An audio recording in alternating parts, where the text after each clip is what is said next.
कर गुरु की सेवा करनी चाहिए। हम लोग गाते हैं समर्पण होना चाहिए, भक्ति में समर्पण की बड़ी आवश्यकता। कैसा समर्पण? जब भगवान कृष्ण द्वारिका में रह रहे थे तो आप लोग जानते हैं भगवान कृष्ण की अर्धांगिनी कौन है? रुक्मणी जी। रुक्मणी जी भगवान कृष्ण के चरण दबा रहे थे और भगवान कृष्ण शयन कर रहे थे, करवट ले रहे थे। रुक्मणी जी चरण दबा रहे थे, भगवान के कृष्ण के मुंह से निकल गया राधा राधा राधा राधा। अब अच्छा लगेगा रुक्मणी जी को। रुक्मणी जी मन में सोचने लगे कि बताओ, रात दिन सेवा मैं करती हूँ, चरणों की दासी बन के मैं रहती हूँ, ये जागते तो क्या नींद में करवट भी ले रहे हैं, तो राधा राधा राधा मेरा नाम कभी नहीं। रुक्मणी जी ने कहा प्रभु, हाँ रुक्मणी जी कहो क्या बात है, आप राधा का नाम मत लिया कीजिए मेरे सामने। क्यों? हमको पीड़ा होती है।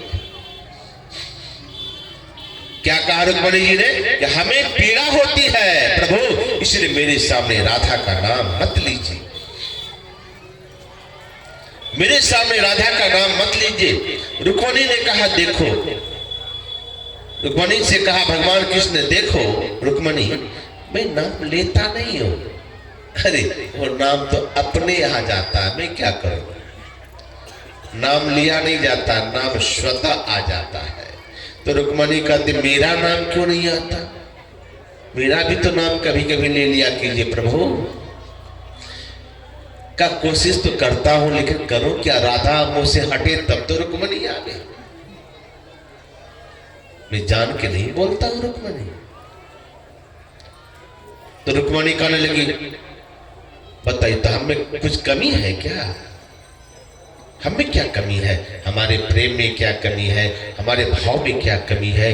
हमारी सेवा में क्या कमी है जो आप मेरा नाम नहीं लेते प्रभु, हमेशा राधा का नाम लेते हैं? मुझ में राधा में कोई अंतर है सेवा भाव में? भगवान ने कहा देखो रुक्मणी, सेवा तो तुम भी बहुत करती हो, बहुत करती हो, लेकिन तुम्हारी सेवा में और रुक्मणी राधा की सेवा में, रुक्मणी तुम्हारी सेवा में और राधा की समर्पण में, प्रेम में बहुत अंतर है। रुक्मणी को सुन करके अच्छा नहीं लगा, लेकिन बोलते तो बोलते भी क्या, कुछ बोले नहीं।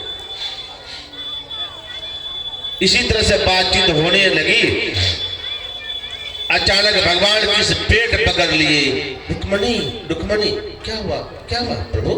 अचानक पेट में दर्द जग गया और लीला कर दिए। भगवान लीला करने लगे, पेट पकड़ लिए, छटपट कर रहे। रुक्मणी रुक्मणी अब बेचैन, अब प्राण निकल जाएगा, रुक्मणी कुछ उपाय करो। अब रुक्मणी देखने अचानक प्रभु के पेट में दर्द, दौड़ के गए वैद्य हकीम डॉक्टर सबको बुला बुला के लाए। देखिए द्वारिकाधीश के पेट में अचानक दर्द कैसे हो गया। सभी वैद्य आए, दवाई दे रहे हैं, दर्द घट नहीं रहा है, दर्द बढ़ते जा रहा है। अब सब लोग परेशान हैं। इसी बीच नारद बाबा नारायण नारायण नारायण नारायण करते करते पहुंच गए द्वारिका। और नारद बाबा को जैसे देखा, रुक्मणी जी दौड़ गई। बाबा बड़े अच्छे मौके पर आए। क्या हुआ रुक्मणी, इतनी तुम बेबल क्यों हो? मुनि पुलक नयन नीर बहाय। रुक्मणी जी रो भी रही है। मुनिराज उपाय बताओ तुम्ही। अरे रो क्यों रही है तू? ब्रजराज के पेट में पीड़ा उठी है, कुछ औषधि जाकर लाओ तुम्ही। नारद बाबा ने कहा प्रभु के पेट में पीड़ा, दर्द? अरे पगली उपचार नहीं करवाया तुम लोगों ने? बाबा उपचार अपार किया, मिटा दर्द नहीं समझाओ तुम्ही। मन में धैर्य धरे कुछ शांति मिले, ऐसी बीना की तान सुनाओ तुम्ही। ये बाबा तुम तो बीना भी बजाते हो बड़े मीठे स्वर में, चलो ना प्रभु के सामने थोड़ा मीठे स्वर में बीना बजाना, प्रभु का मन बढ़ेगा, दर्द थोड़ा मिटेगा। नारद बाबा आए, देखते हैं, क्या देखते हैं कि प्रभु पेट में हाथ रख करके छटपट कर रहे हैं, छटपट कर रहे हैं। नारद भी समझ नहीं पाए असल है कि नकल का। प्रभु आपके पेट में पीड़ा, आपके पेट में दर्द, और आप बताइए कहां दवा मिलेगी? वहां से मैं तुरंत दवाई ले आता हूं, अभी ले आऊंगा। नारद बाबा ने जब भगवान से कहा प्रभु कहिए तो मैं अभी दवाई ले आता हूं, तो भगवान कृष्ण ने कहा नारद जी अरे कहीं जाने की जरूरत नहीं है, दवा तो यही द्वारिका में ही है। अरे कोई दे तब तो। आपके लिए कौन होंगे जो द्वारिकावासी, तो वह दवाई नहीं देंगे का? कौन सी दवाई है? कोई भी भक्त मुझे अगर अपना चरण धो करके पिला दे तो मेरा दर्द तो अभी ठीक हो जाएगा। नारद अभी ठीक हो जाएगा का, अभी ले आता हूं। नारद बाबा चले गए रुक्मणी के पास, सत्यभामा सभी अष्टपट रानी सब थे, और सबके पास गए और जाकर के कहा कि सुनो ना प्रभु का दर्द तो अभी ठीक हो जाएगा। कहा कैसे? कहा अपना चरण दीजिए ना, धो करके प्रभु को पिला देंगे, दर्द मिट जाएगा। ओ ऐसी बात है, अच्छा नारद बाबा यही रहिए, मैं आ रही हूं भीतर से। गई रुक्मणी महल के भीतर तो चली ही गई, काहे को निकलेगी? बहुत देर नारद बाबा खड़े खड़े खड़े खड़े, सोचे गई तो चली गई। और नारद बाबा सोचे कि प्रभु तो वहां छटपट कर रहे हैं दर्द के मारे, आई भीतर गई तो गई, बोली कि मैं अभी आ रही हूं। तो मैं सोचा कि पैरों तो साफ करने गई होगी, तब चरण धो के ले जाऊंगा, लेकिन गए तो चले ही गए। नारद बाबा सोचा कि चलता हूं भीतर, चल के देखता हूं कि अंदर क्या कर रही है। और जैसे अंदर गए तो देखते क्या है कि सब बैठ करके गप लगा रही है। भूल गई नारद बाबा भी बाहर खड़े हैं, भूल गई। यह दशा देख मुनिदेव पूछने लगे रुक्मणी से बात है क्या? करे रुक्मणी क्या बात है? तुम आई तो अंदर आके बैठ गई। मिला शीश झुकाए हुए उत्तर, इससे बढ़कर अपराध है क्या? हम सतियों के लिए पतियों का चरणावृत साया अवदाती है क्या? उस स्वामी को देखकर मैं नरके पड़ूं, श्रुति शास्त्र विरुद्ध न बात है क्या? कहे बाबा हम लोग सती नारी है, पतिव्रता नारी हूँ, प्रतिदिन पति के चरण को धो करके पीती हूँ और स्नान करती हूँ।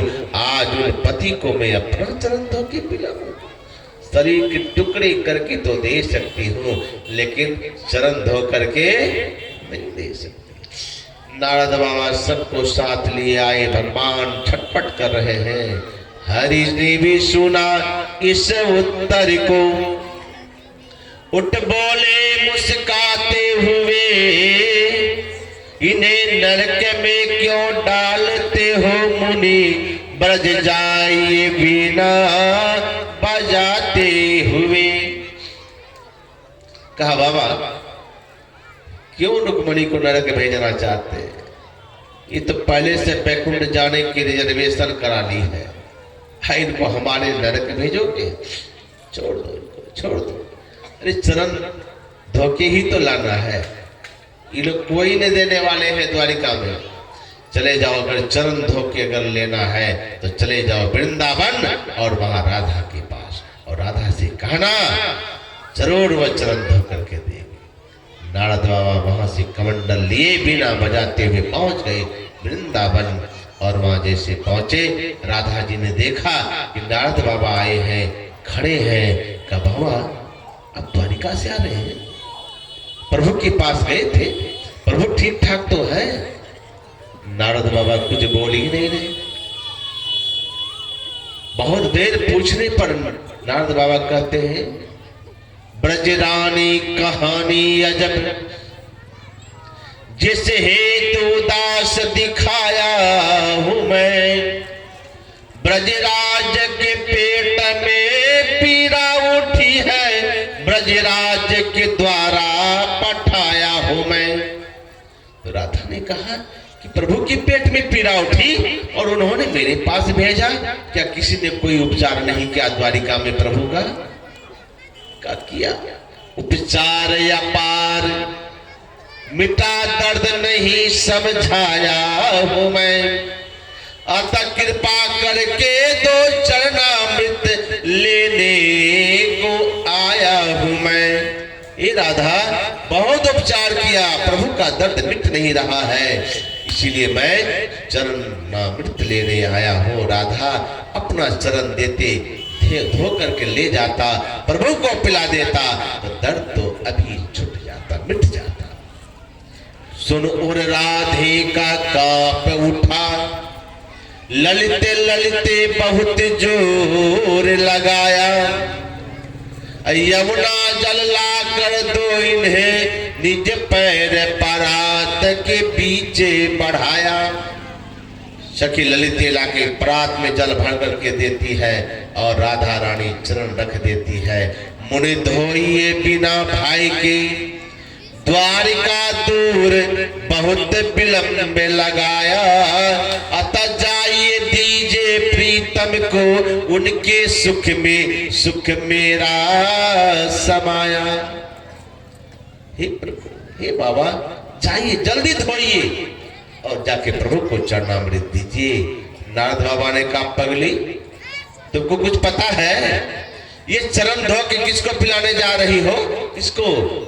भगवान है, भगवान द्वारिकाधीश, और उनके चरण धो करके तो दुनिया वाले पीते हैं, और उनको तुम अपना चरण धो के पिला रही हो।